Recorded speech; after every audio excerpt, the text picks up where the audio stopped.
nhớ rồi chụp con gì sợ đây ạ. Ở chỗ nào cũng cho bên một sai cái gì ở tụi mình đá này. Đây thì nhà nó ăn to nè. Mình có thịt tiểu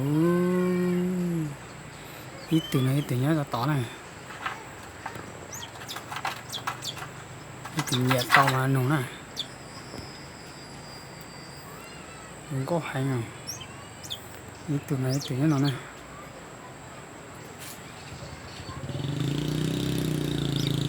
Mình có hay nhở.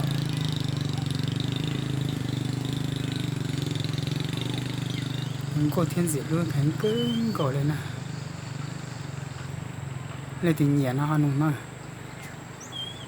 thiết của nửa gì sơn thì bộ mùa này mùa chị thì nhẹ nó to này không có hay nhau có tụi nó này tự nhiên nó này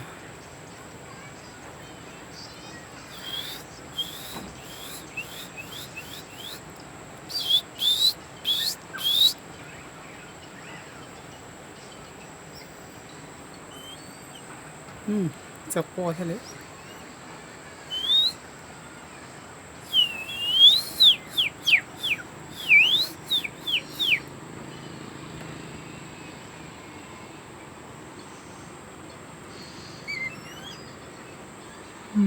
ร่างกาย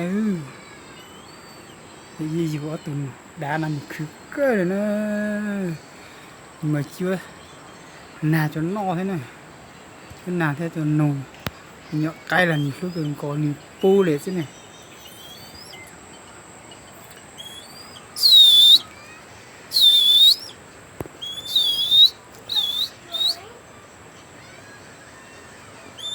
cứ chập lờ nhọ cay là pu thế gì chỉ khối siêu đi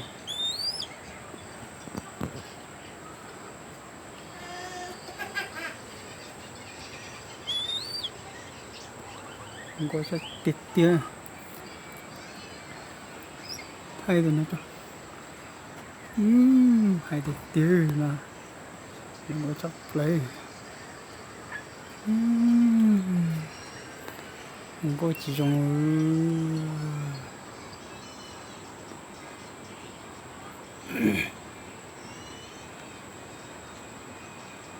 xin chào toàn thể quý vị và các bạn nhé. Hôm nay mình đi coi tiền rẻ hai con trinh quá đẹp.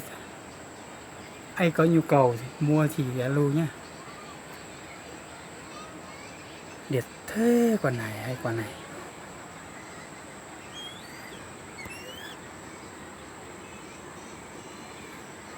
Đẹp thật đấy.